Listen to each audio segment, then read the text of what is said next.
Good afternoon. Today is Macaroni and Cheese Day at Hodges Farm.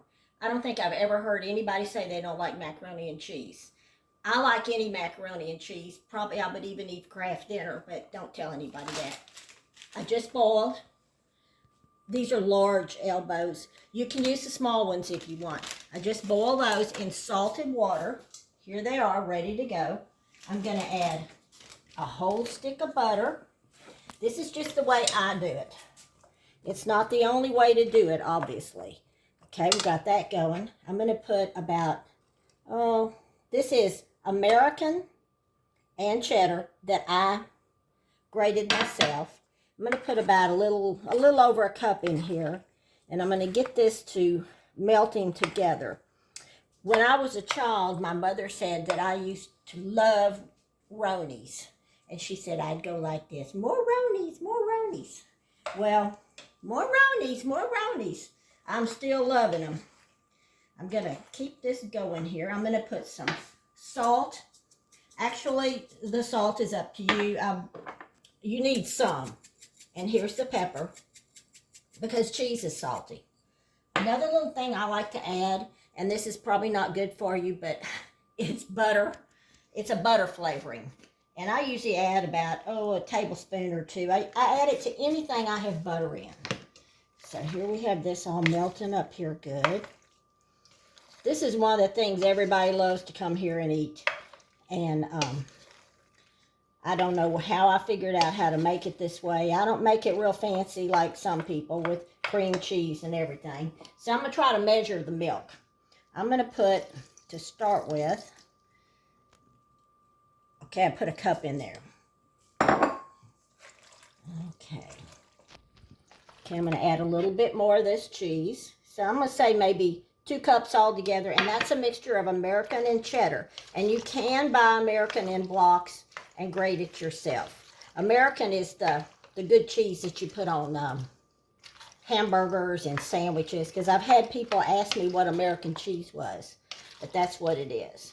Okay, we've got this pretty much melted. Here I am. I'm going to take about half of it and put it in here. So now I'm going to add the other thing that we all grew up on but don't admit to liking, and that's Velveeta. I'm going to do a little layer of Velveeta. I kind of cut it into pieces.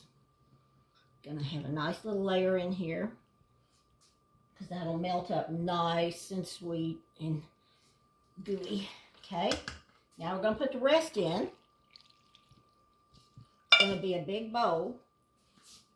Okay. Going to give it this.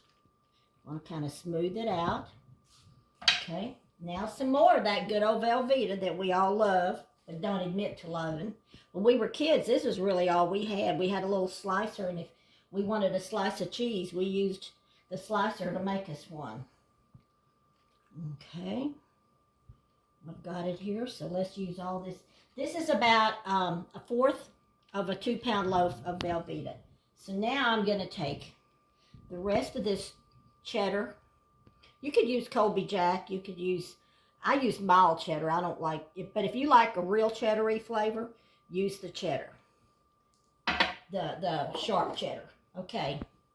I'm going to pour this milk on here until I see it coming up the edges there. That's how I usually do it. I just kind of fill it up. So that means I have used about 2 cups of milk altogether. I'm going to put foil on this. I'm going to get it in the oven, cook it at 350 degrees, and when it gets done, we'll come back and show you how it looks. Hi, we're back. Here's our macaroni, but the first thing I want to show you is right here. We're having fresh okra tonight. Do not boil your okra. This is steamed with onions, then you drain it, and then you just put butter, celery salt, and pepper. Do not boil it. If you drain it, you won't get it slimy and gooey. Okay, here's our, I let it, if you like the crusty part, we always do it this way, so whoever likes the crusty can get it. Here we go here. Oh my, there you go. Might could have cooked a little longer. Isn't that beautiful? Well, that's what we're having for supper tonight, with roast and okra and rolls and nectarines with honey on them. Thank you for coming, and keep our country in your prayers.